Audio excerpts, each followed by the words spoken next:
Assalamualaikum warahmatullahi wabarakatuh. Shalom.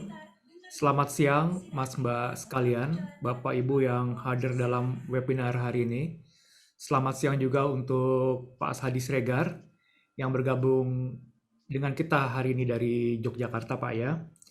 Selamat datang di webinar Cendekiawan Berdedikasi Kompas 2021. Tema utama webinar ini adalah Indonesia Bangkit dari Pandemi. Di siang ini merupakan webinar sesi pertama dari rangkaian 4 sesi. Pak Hadi akan membawakan tema soal mengelola infodemi, sesuatu yang menjadi spesialisasi daripada Pak Hadi. Sekarang kita akan mendengarkan terlebih dahulu sambutan dari pemimpin redaksi harian Kompas, Mas Suta Dharma Saputra. Silakan, Mas Suta. Baik, terima kasih Aryo. Pak Sadi, mohon izin saya diminta pidato ini Pak Sadi. Monggo. Assalamualaikum warahmatullahi wabarakatuh. Salam sejahtera bagi kita semua. Shalom. Om Swastiastu, Namo Buddhaya, salam kebajikan, salam Pancasila, dan salam sehat. Bapak dan Ibu dan kawan Kompas semua, selamat bergabung dalam acara seri webinar Cendekiawan Berdedikasi Kompas. Bapak dan Ibu, cendekiawan adalah orang yang memiliki sikap hidup yang terus-menerus meningkatkan kemampuan berpikirnya untuk dapat mengetahui atau memahami sesuatu. Karenanya peran cendekiawan bagi Kompas tentunya sangat besar, karena perannya tentu luar biasa bagi kemajuan suatu bangsa. Harian Kompas sejak dilahirkan 28 Juni 1965 hingga kini selalu menempatkan para cendekiawan sebagai narasumber berita maupun memberikan ruang untuk mencurahkan pemikirannya untuk negeri melalui rubrik opini. Menyadari arti penting cendekiawan tersebut dan sebagai wujud terima kasih Kompas kepada mereka, sejak tahun 2008 digagas dan diprakarsai oleh pemimpin umum Kompas, Bapak Yaakob Utama almarhum, Harian Kompas memberikan penghargaan secara rutin yang kami namakan sebagai cendekiawan berdedikasi. Kata berdedikasi sengaja kami sematkan karena penghargaan ini kami berikan terutama kepada para cendekiawan yang tidak larut dalam arus ingar-bingar popularitas dan uang dalam memperjuangkan ide tanpa kenal lelah dan terlihat ada hasilnya bagi keadaban masyarakat. Nah, Bapak, Ibu, dan kawan Kompas semua, Bapak Hadi Sregar yang hari ini akan berbincang bersama kita adalah salah satu dari 52 penerima penghargaan cendekiawan berdedikasi Kompas. Kompas merasa terhormat bisa memberi penghargaan tersebut kepada beliau. Bagi saya, Pak Hadi juga bukan sekedar cendekiawan, bahkan seorang begawan. Nah, tentunya Bapak Ibu juga merasa terhormat bisa berdiskusi dengan beliau di forum ini. Semoga acara webinar ini merupakan rangkaian HUT ke-56 Kompas bisa memberi manfaat bagi Bapak, Ibu, dan kawan Kompas sekalian. Selamat berdiskusi. Wassalamualaikum warahmatullahi wabarakatuh. Om Santi Santi Santi Om. Namo Buddhaya. Salam kebajikan. Selamat berdiskusi. Silakan Aryo. Ya, terima kasih Mas Suta atas sambutannya. Mari kita simak terlebih dahulu biodata dari Pak Hadi ya, supaya kita lebih mengenal Pak Hadi. Silakan. Ya demikian, Pak Hadi dari tahun 70-an sudah di Fakultas Sosial dan Politik UGM ya. Ketika COVID belum mendera kita seperti sekarang, Pak Hadi biasanya terbang dari Jogja ke Jakarta untuk ikut katakanlah membantu Kompas menentukan arah-arah pemberitaan seperti itu, karena beliau tergabung dalam tim Ombudsman Kompas. Tapi karena COVID beliau tidak bisa lagi ke Jakarta. Beliau merupakan pengajar dan peneliti media. Jadi tapi yang bagi saya sangat berkesan, beliau juga novelis. Ada 3 novelis lah yang saya tahu ya: Cintaku di Kampus Biru, Ku Gapai Cintamu, Terminal Cinta Terakhir. Jadi kalau misalnya katakanlah orang bilang kadang-kadang, Bapak teori aja gitu. Pak Hadi ini udah nulis novel. Jadi bagaimana kita bisa mengelak dari apa yang disampaikan Pak Asadi untuk Kompas. Jadi kita pasti takluklah dengan Pak Asadi. Jadi Pak Asadi, panggung saya serahkan ke Bapak. Bapak punya waktu 20 menit untuk menjelaskan ke kita, orang-orang di Kompas dan para pelanggan, tamu yang hadir di webinar kali ini tentang infodemik lah, bagaimana infodemik terjadi di masa pandemi ini, bagaimana mengatasinya, bagaimana media harus bersikap, dan pada akhirnya bagaimana kita juga bisa melalui pandemi COVID ini bersama-sama. Monggo, Pak Hadis, silakan. Baik, Ibu dan Bapak, selamat jumpa. Sebagai awal kata, saya ingin menyambut perayaan Kompas. Tahun ini, pada 28 Juni, Kompas merayakan usia ke-56.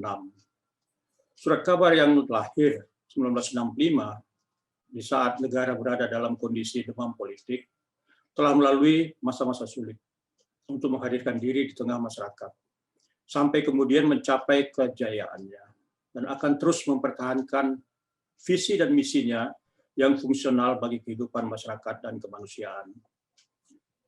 Sebagai institusi yang dapat melampaui usia lebih 50 tahun, diharapkan akan mencapai tahapan seabad kelak. Kiranya generasi demi generasi akan terus menghidupi institusi media yang terhormat ini. Generasi awal telah berpulang satu demi satu, dan generasi muda hadir untuk keberlanjutan Kompas. Dengan begitu, darah muda akan terus mengalir denyut kehidupan Kompas. Untuk generasi baru Kompas, saya berharap agar tetap memiliki kekuatan dan dapat memberi nafas baru bagi keberlangsungan visi dan misi Kompas. Di tengah godaan untuk melayani halayak yang lebih luas, tetapi menyukai sensasi, maka bertahan sebagai media berkualitas yang mengutamakan substansi merupakan panggilan moral yang kuat bagi orang-orang Kompas. Nah, itu kira-kira sanjungan saya buat Kompas. Sekarang Terima masuk kasih, ke Pak topik Sadi. Terima kasih, Pak. yang dibebankan kepada saya, yaitu mengelola infodemi. Nah, apa dan bagaimana infodemi? Khususnya infodemi COVID-19 yang ada saat ini menyangkut dua hal, yaitu fenomena virus dan wabah COVID berskala global. Dan ini kita sebut pandemi, karena skala globalnya itu. Itu di satu sisi, dan fenomena penyebaran informasi media pada sisi lain.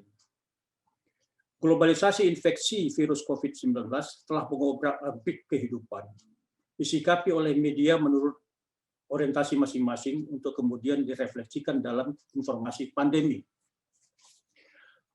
Paralel dengan pandemi virus yang berlangsung, penyebaran informasi juga mewabah, karenanya menjadi infodemi, pandemi informasi. Pandemi sendiri pada dasarnya menyangkut dua aspek. Pertama, fenomena virus, dan kedua, kehidupan manusia. Aspek pertama, fenomena virus bersifat empiris, namun tentu tidak nyata bagi mata telanjang awam. Karenanya sebagai fenomena hanya dapat didekati melalui fakta teknologi medis dan konteks kebijakan dan pelayanan medis berkaitan dengan wabah COVID-19. Aspek kedua, fenomena kehidupan manusia yang terimbas oleh perwabahan COVID-19 dan varian turunannya. Bagian terbesar dari masalah epidemi secara global mengenai kehidupan warga yang teridentifikasi telah tertular dan yang potensial tertular.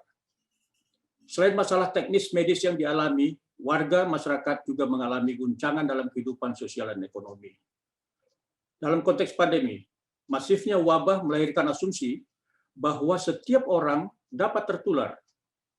Dengan asumsi ini tidak pelak akan menuntut warga menerapkan pola perilaku yang relevan dengan standar tertentu. Sementara pada kenyataannya, perilaku dapat bertolak dari sikap positif atau negatif dalam menghadapi pandemi yang muncul melalui berbagai perilaku. Mulai dari perlawanan terhadap penerapan aturan sosial, sampai mengaktualisasikan diri melalui media sosial. Jika diringkas, problem pandemi yang dihadapi berada pada tiga ranah. Pertama, seberapa cepat teknologi medis merespon fenomena virus, dan seberapa jelas fakta teknologi medis ini menjadi pengetahuan bersama, tidak bersifat eksklusif teknokratis. Kedua, bagaimana respon penyelenggara institusi publik melalui kebijakan dan pelayanan medis khususnya di Indonesia bagi warga. Ketiga, bagaimana fakta kehidupan warga di tengah pandemi. Secara spesifik adalah realitas populasi yang tertular dan akses warga pada pelayanan medis dari penyelenggara institusi publik. Selain itu, sejauh mana kehidupan warga terimbas oleh kondisi kedaruratan akibat pandemi. Dengan kata lain, ini berkaitan dengan di satu sisi realitas fisik bersifat medis, dan di sisi lain aspek psikososial dalam menerima dan menerapkan perilaku yang relevan, dan kondisi sosial ekonomis warga. Dari problem ini, informasi pandemi atau infodemi COVID-19 terbentuk dan keluar melalui media. Secara umum, informasi atau konten media yang beredar bertolak dari intensi pembuat yang dapat diidentifikasi dari tujuannya untuk menyampaikan substansi ataukah sensasi. Dengan substansi, pembuat berniat menyentuh aspek rasional, sedang dengan sensasi untuk menyentuh aspek emosional halayak.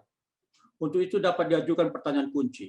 Sejauh mana media telah berperan dalam menghadapi fenomena pandemi ini, sehingga informasi pandemi secara substansial relevan bagi kehidupan masyarakat? Atau sebaliknya, apakah media menyampaikan informasi sensasional demi memenuhi kepuasan emosional halayak saja? Media yang digerakkan oleh jurnalisme, atau biasa disebut sebagai media pers, pada dasarnya merupakan institusi sosial yang berfungsi untuk memelihara rasionalitas publik dalam menghadapi realitas. Berbeda dengan media yang digerakkan untuk hiburan atau entertainment, karena menyajikan infotainment secara bersengaja memang ditujukan untuk emosi halayak. Karenanya peran media pers disebut bersifat fungsional di ruang publik jika dapat memenuhi perannya dalam mengisi rasionalitas publik dalam menghadapi realitas. Atau sebaliknya, menjadi disfungsional jika suatu media dikesankan sebagai media pers, alih-alih menjalankan peran sosialnya, tetapi hanya mengolah sensasi bagi emosi halayak. Dengan kata lain, informasi jurnalisme dari media pers berkonteks sosial, sedangkan infotainment dari media hiburan berkonteks psikis bagi halayak. Dengan begitu, pengelola media pers perlu menetapkan orientasi sosialnya secara tegas dan konsisten. Apakah informasi sebagai keluaran institusi sosial atau hanya sebagai infotainment dari media hiburan? Karenanya dalam melihat infodemi dalam media, perlu dibedakan pelaku yang mengolah informasi, yaitu pelaku yang bertolak dari kaidah jurnalisme, dengan yang tidak berdasarkan jurnalisme. Dengan jurnalisme, pelaku media disiapkan dengan standar metode kerja dan orientasi etika berkonteks nilai kepublikan dan moral sosial. Nilai kepublikan dan moral sosial menjadi dasar bagi pengelola media jurnalisme, terlebih di tengah suasana kedaruratan dalam kehidupan masyarakat. Dalam kondisi ini, segalanya dapat berlangsung secara ekstrim. Fenomena yang berlangsung dalam kehidupan manusia selamanya mengandung paradoks. Ada yang positif dan negatif. Sebagai ilustrasi, di antara keberhasilan vaksinasi untuk efikasinya, ada pula fakta tentang ekses negatif dari suatu vaksin. Begitu pula dalam pelayanan medis yang bersifat positif berupa kesungguhan tenaga kesehatan dan relawan menjalankan pengabdian, tersuah fakta tentang kurangnya fasilitas termasuk alat pelindung diri bagi mereka. Di antara warga yang disiplin menjalankan pola perilaku yang relevan, sebaliknya muncul pula sikap perlawanan karena menganggap pandemi hanyalah bualan pemerintah atau rekayasa Badan Dunia WHO. Tantangan dalam mengelola informasi pandemi. Biasanya dalam persaingan antar media jurnalisme, pengelola mungkin terjerumus dalam upaya untuk tampil beda media satu sama lain. Jebakan untuk mendapat perhatian halayak ini dapat membuat media menyajikan informasi secara berlebihan. Ekses persaingan ini sering terjadi pada media penyiaran elektronik atau portal berita digital yang bertumpu pada kecepatan atau aktualitas informasi untuk mengejar bagian pasar, market share, program siaran, dan jumlah klik pembuka konten. Sensasi dibangun dengan membesar-besarkan suatu bagian dari fakta. Informasi yang membesar-besarkan atas suatu fakta, baik berkonteks positif maupun negatif, ini akan ditemukan dalam infotainment. Tetapi sebaliknya, sama buruknya dengan informasi mengecil-ngecilkan suatu fakta, ala berita humas yang tidak kreatif. Sementara hukum besi dalam jurnalisme adalah kebenaran faktual. Kalaupun ada yang membedakan satu media dengan media lainnya, adalah dalam perspektif menghadapi fakta. Perspektif untuk pemberitaan memungkinkan suatu media memperkaya informasi dengan konteks ataupun detail fakta. Selain itu, ada media pers yang menerapkan perspektif dalam pemberitaan sesuai dengan cita-cita atau idealisme yang bersumber dari visi dan misi sebagai institusi sosial, seperti Harian Kompas dengan compassion dan humanisme transendental. Maka dengan perspektif terdapat dua level. Pertama, secara teknis memperkaya pemberitaan sehingga media tampil khas, dan kedua, secara filosofis merupakan nilai yang memperluhur kinerja dan output personal media jurnalisme. Tetapi sebelum ke sana, secara fundamental dalam kerja jurnalisme terlebih dulu harus terpenuhi 3 aspek utama dalam kerja jurnalisme.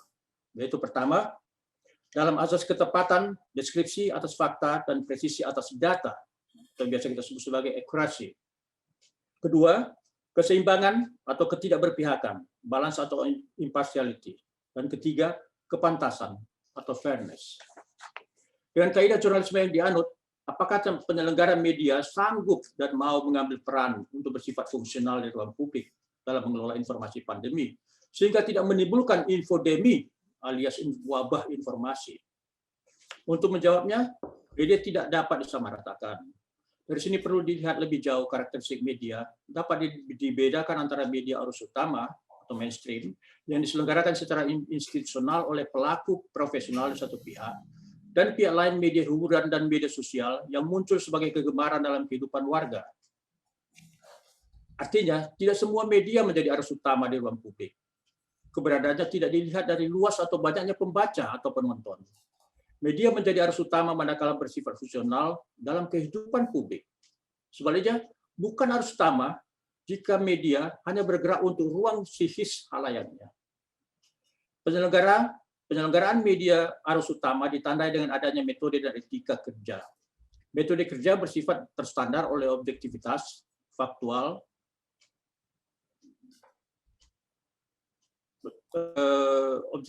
dan kebenaran epistemologis profesionalisme. Sedang etika berdasarkan visi dan misi yang berkonteks nilai kepublikan dan moral sosial, baik berlaku internal organisasi ataupun perusahaan media, maupun yang dianut secara universal berlaku umum bagi pelaku profesi media. Masalah media pers. Metode dan etika jurnalisme pada dasarnya bertujuan untuk mengelola informasi untuk aspek rasionalitas dalam kehidupan publik. Tetapi dalam menjalankan fungsi yang ideal itu, media arus utama pada dasarnya juga mengalami masalah krusial.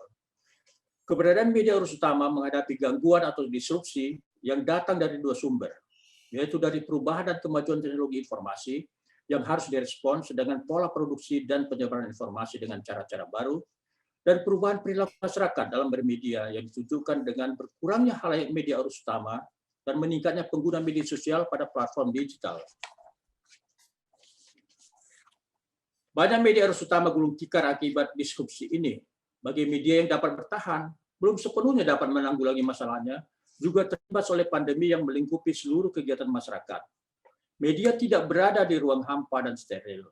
Sama seperti organisasi lainnya, pola kerja yang harus disesuaikan dan sumber-sumber ekonomi resources yang terganggu merupakan masalah yang harus dihadapi penyelenggara media arus utama. Namun, dalam tekanan masalah internal dan eksternal yang dialaminya, media arus utama masih tetap menjalankan fungsinya. Dapat dilihat dari upaya meliput dan menginvestigasi suatu fakta dari fenomena pandemi, dan media memberi tempat utama isu pandemi dalam pemberitaan. Tetapi beban media arus utama bertambah lagi dengan berbiaknya sampah informasi. Sampah ini biasa disebut hoax, meramaikan jagat digital melalui media sosial. Penyakit dan tanda petik pada media sosial adalah kuatnya dorongan untuk menyampaikan informasi sensasional, sebab potensial menjadi viral. Istilah viral menjadi dambaan bagi pelaku media sosial sebagai cara untuk aktualisasi diri. Dengan kaidah profesional, fungsi media arus utama bertambah dengan upaya terus-menerus membersihkan ruang publik dari sampah infodemi.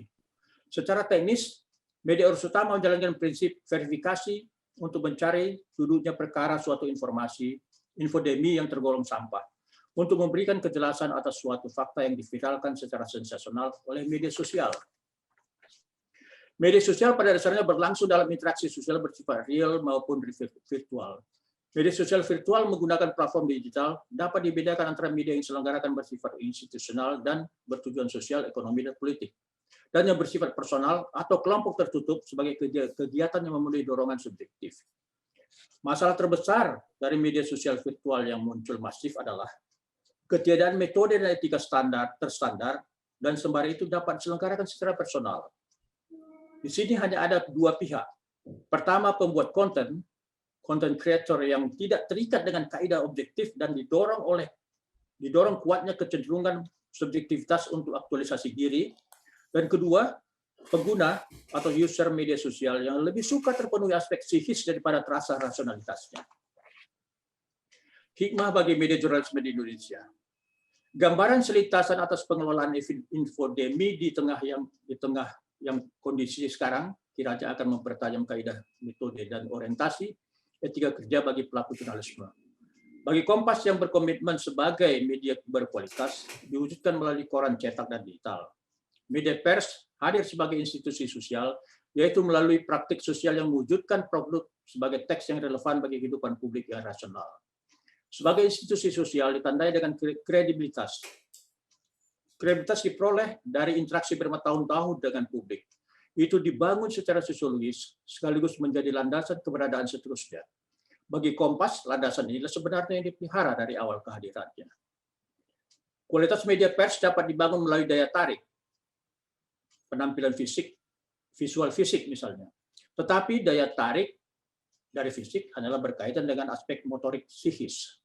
Yang utama adalah daya tarik yang berasal dari substansi teks, sebab dari sinilah kredibilitas disentuh. Kredibilitas ini berkaitan dengan makna publik atau public meaning, yaitu apa yang dianggap benar bertolak dari sisi akal sehat maupun kesadaran kolektif dalam kehidupan publik. Makna publik tidak bersifat eksplisit, melainkan sebagai wacana yang terkandung dalam teks, karena ini sebagai roh yang terdapat di balik suatu teks liputan jurnalisme. Dengan latar belakang ini, kita dapat mendiskusikan lebih jauh tentang infodemi. Apa dan bagaimana langkah yang dapat dijalankan media dalam menghadapi pandemi dalam posisinya sebagai institusi sosial. Sekian, terima kasih Mas Aryo. Terima kasih Pak Adi. Bapak Ibu, kita akan membuka sesi tanya jawab. Ada dua metode, Bapak Ibu bisa raise hand atau menuliskan di Q&A.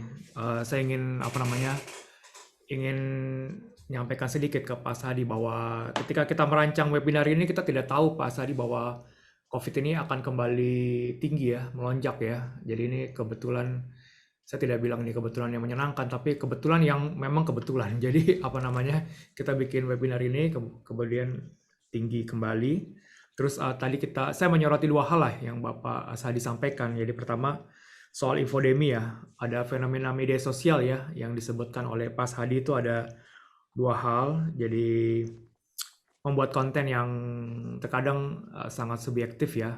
Yang kedua, ada godaan untuk menjadi viral. Jadi ketika itu terjadi maka kontennya biasanya kurang bisa objektif lah seperti itu. Kemudian Pak Sadi juga menyentil media ya.